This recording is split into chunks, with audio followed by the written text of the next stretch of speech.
welcome to the Totally Awesome Fishing Show. I am out where I love it, wide open air, big sky, not many people, beach, that means shore fishing. Now a lot of you guys out there do contact us and they're freshwater anglers and they want to know how they can get into trying the sea fishing. Maybe they're getting a little bit bored of catching big carp all the time, or maybe they're catching too many big pike. I've never caught too many big pike, but you can get tied up with the old carp fishing a bit too much.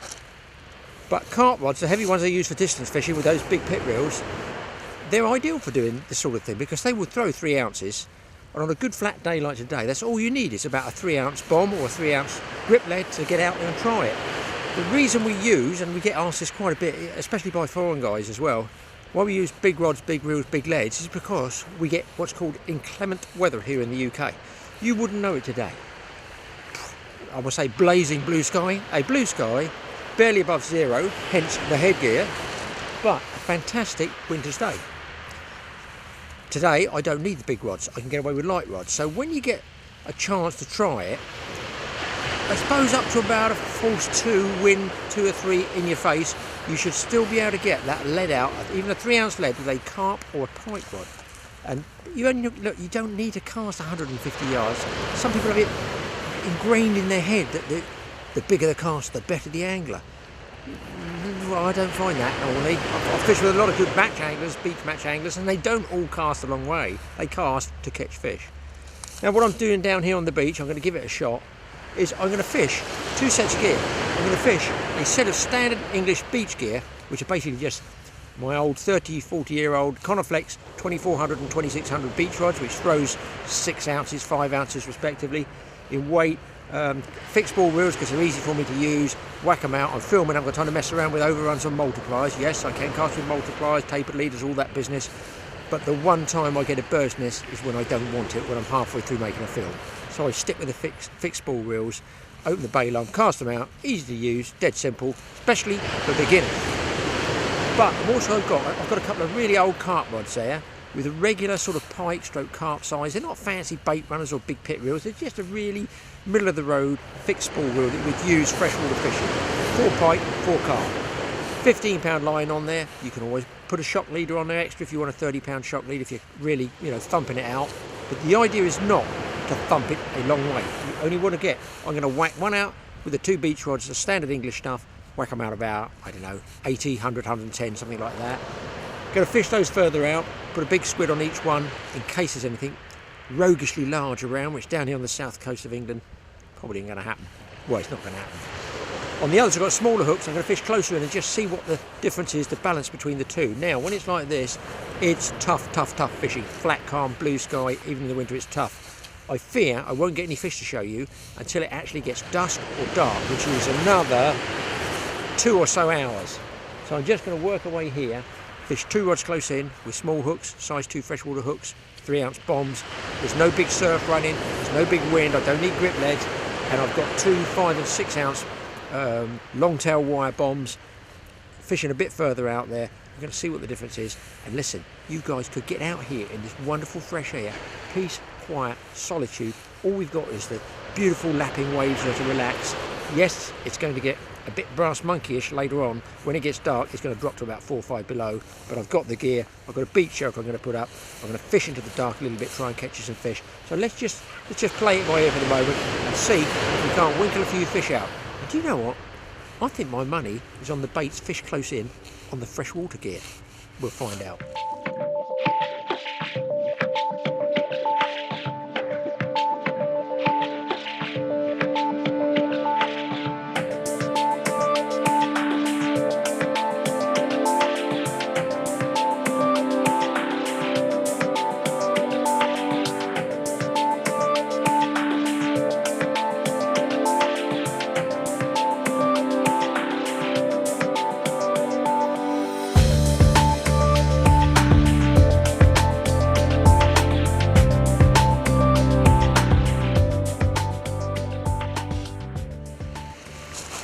Okay, the terminal rig I'm using on the 2 big rods, I'm using pulley pennels, and I've got a whole squid on each one of those, but above that I've also tied in a small hook, just in case something comes along there at distance. And the other 2 carp rods there, I've got a lead at the bottom hook paternoster is coming off of there, small hooks, size 2 carp hooks, small baits, but a piece of small ragworm tipped with squid. And I'm just going to see which one comes up. I've got to fin it. I'm going to get a wind in a minute and see if there's anything on there.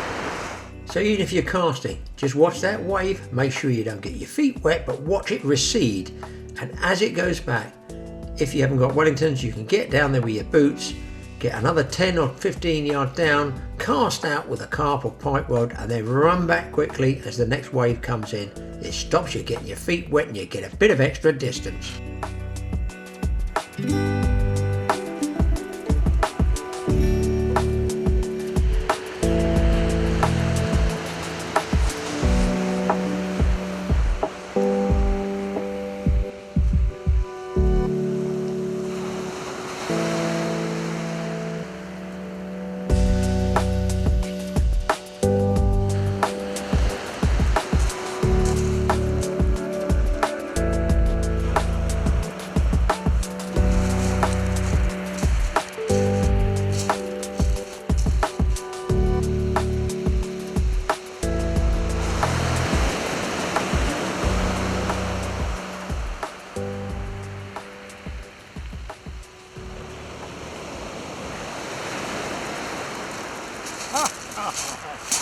Oh, a lot of winding to get it in.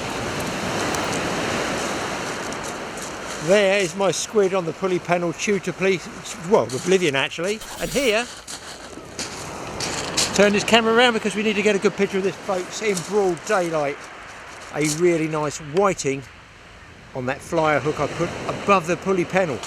So it just goes to show you, I've got the option of a big fish with a much chewed squiddy. You can see they chewed the bottom half of that. That's a double hook pennel rig there, pulley pennel with 2 hooks. As we've shown you in other ones, there's a hook there and a hook here, and that lot's been chewed away. And the culprit is, yes indeedy, a whiting, which in the daylight, I feel with blazing sunlight, although it's cold, is something of the unusual. Now, if there's anything big around, bass or cod, they will eat these, and you can maybe see tiny little teeth in there. That is a predatory fish. They grow to about, I suppose a good one in British waters would be about 3 pounds would be a good one. Let's get this one back, but that gives me hope. So at the moment, it's 1-0 to the traditional beach rods. Oh dear, are the carpies going to lose out?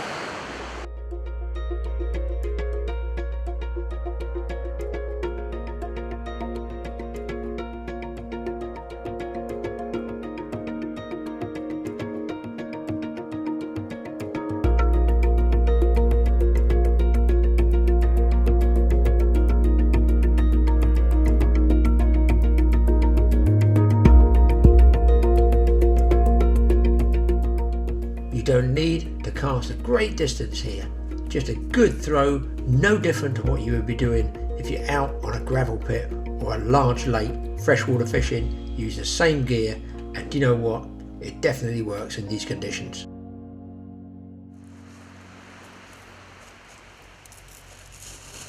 Oh dear guys, oh dear, the traditional beach gear is up for it again. Let's turn this round because the sun's a bit glary. There we go. A dab. Now, this is telling me something. On the squid, the whole squid pulley panel, again the bottom hook's been stripped off, so there's small fish out there, and there's a dab again on that flyer, that little standoff flyer that I've whipped on up here with a small hook. It's just a small hook, freshwater size 2 carp hook. So I have yet to wind in on the carp rod, so we can't really say there's nothing on there, can we? So there might be a fish there that I haven't seen a bite on. But I think what it tells me, they might come in blank because it is so bright. The fish are just starting to come in as the tide's flooding as well. It's high tide at 4 PM, which is when it's dark here in the UK in the winter. And this is a sign that the fish are moving in. The only reason I got them on the beach rods, I feel, is because I'm firing them out at distance between 80 and 110, and the fish are finding those first. They've yet to come in the shallow water. Let's get this guy back. I'll barely make a sandwich out of that one. And then I'm going to wheel in the carp rods and just see if I am right that there probably won't be anything on them. Really stupid. If there's fish on there, I'm going to look stupid, aren't I? Well, I'm catching fish, I can't be that stupid. If you do get a bite on the light rods, make sure you do your drag up. I always do the star drag on my reel, a little bit looser. I don't lose it if I do get a fish hooked up really big, if something bizarre happens like a coral bass. But as you can see, you know, carp and pike rods are absolutely in a sort of 2.5 to 3.25 pound test curve area, absolutely ideal for this type of fishing. You've got an average, let's say a 15-pound line on there. You can put a shock leader on if you want to put a shock leader, but basically you're just giving it a good throw out there, no different to you would anywhere else you're casting.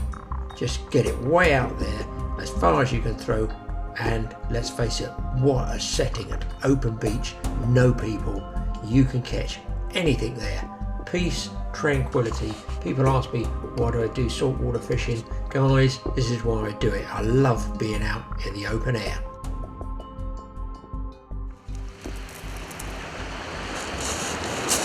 Not only nothing on there, my baits remain pretty well untouched, and because it's colder here, the crabs aren't stripping them, which is sort of a good thing. If the crabs aren't stripping them, the baits are out there for the fish, but when you get them all come back like this, a row of washing line or ragworm, then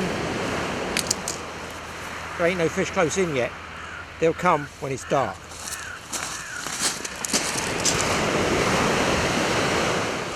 And just to confirm that, well, they're not really stripped. The ragworm's gone on this other rig. Bit of weed there. That's not too much of a problem because the tide's starting to push in now. But no fish on the inside. So it's 2 to the traditional beach rods and blanco to the carp rods. But it's still early doors.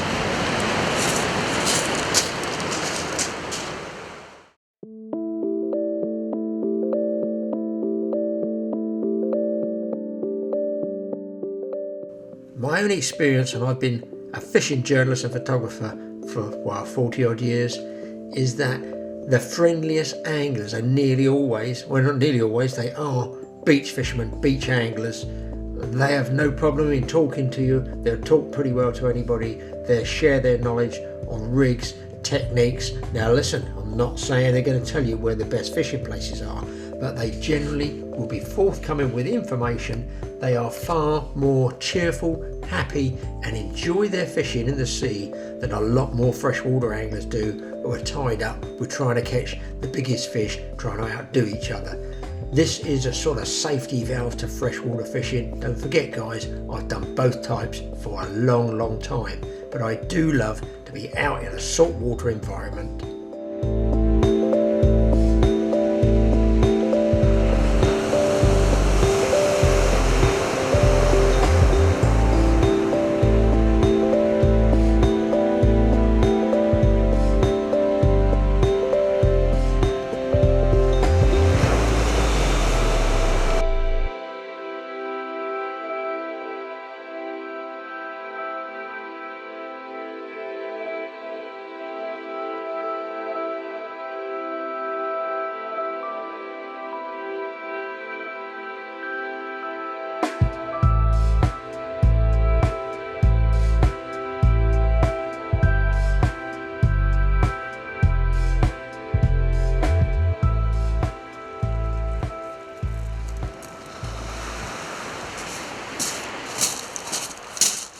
There we go again people, it's the flyer hook and long distance, 80, 110 yards, fish still haven't come in.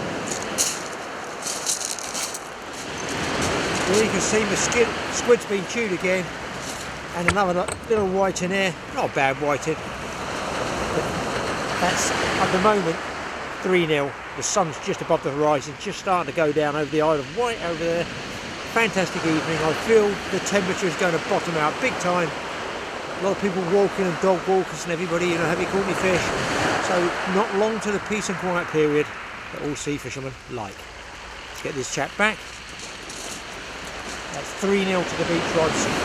Zippo to the carp rods. Well, thinking I had the beach just myself and a few dog walkers, here we are, a couple of other hardy enthusiasts have turned up on the shore, and they actually watched a totally awesome fishing show as well, because I met them in the car park afterwards. Can you believe it? Totally awesome army followers. And they started fishing just down from me. They were waiting for that sun to set, which is when the fish bite should come on.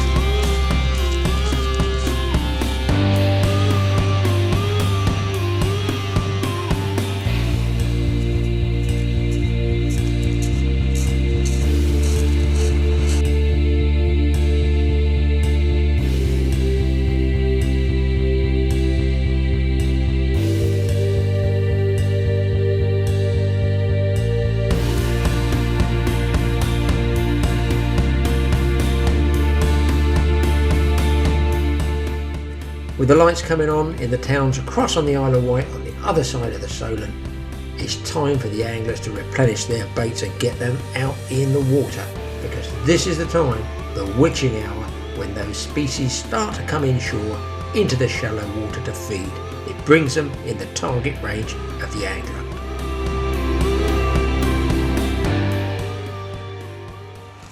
Well, I'm having a bit of a nibble myself.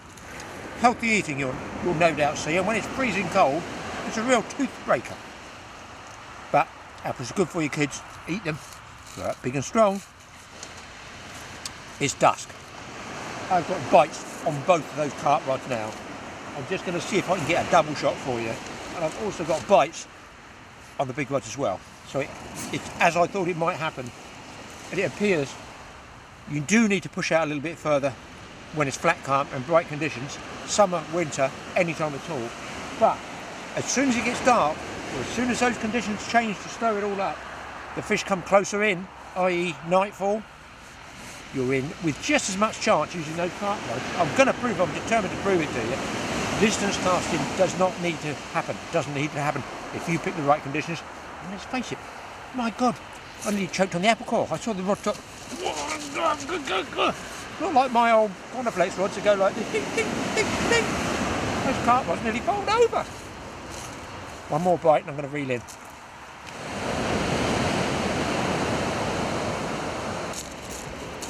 Here we go guys, on the carp rod. If anything I think this one is a little bit bigger than the other ones. So it's 3-1, I've yet to bring the other one in. So it just goes to show you, just by waiting, biding your time, I feel now these light rods, these carp rods, have every bit the same chance of catching fish because it's dusk as do those big rods. Let's get baited up, get this guy back, oops, get him back in the water, get baited up and get out again. Guys, I'm under full assault now. Beach rod, traditional beach rod, double shots now, whiting. Here we go, let me show you. There, get those in the light. Double shots of whiting now. This one's taken what's left over on the squid. Remember the earlier ones I showed you? Get those off. Yeah, this fish look even bigger with these glasses on. Should put them back on, shouldn't I? Double shots there, whiting. On that little flyer over the top of the big bait on the pulley panel. And on the pulley panel where they were stripping down to the one hook, stripping the bait back, they've at last managed to get one in their mouth. So white in there as well. And up here, the carp rods are hammering as well. I can't keep pace with it. Whew.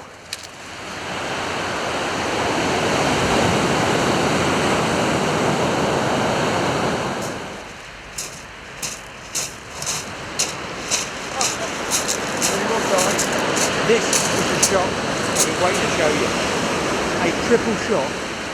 You can see those in the dark. A triple shot of whiting on, just show you what it is. See the big butt ring there. It's a regular fixed ball reel.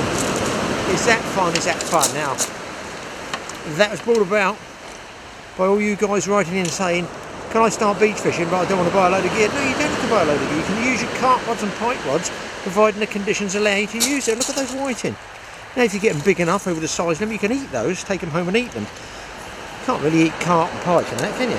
Well, yeah, I know what you're going to say. There are people out there who do eat carp and pike. I'm going to have to put that in the bucket for a minute because I don't normally get to unhook 3 at a time. There we go, I'll just show you. Yeah. It's quite a nice one, that one. There you go. You've got the chance of coming out, enjoying it, getting out in the fresh air. Couldn't ask for more. Still night, picnic conditions, light leads. You can have some great sport. But even if you want, if you don't want to, throw them back if you don't want them. I throw nearly all my fish back, keep 1 or 2 for eating, over the size limit of course. The rest is great sport, and it just breaks it up. You want to be an all-round angler, or a dead whiting because I dropped it.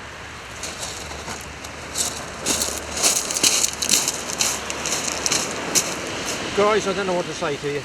They are just coming so thick, it's ridiculous. More and more and more whiting. Another double shot this time. And here is the rod and reel. It's just a regular, cheap, fixed ball reel. Nothing fancy, no bait runners. I can do no more than come down here and show you guys this is what you can do if you want. Why don't you get down here and enjoy it? It's totally awesome beach fishing at its best.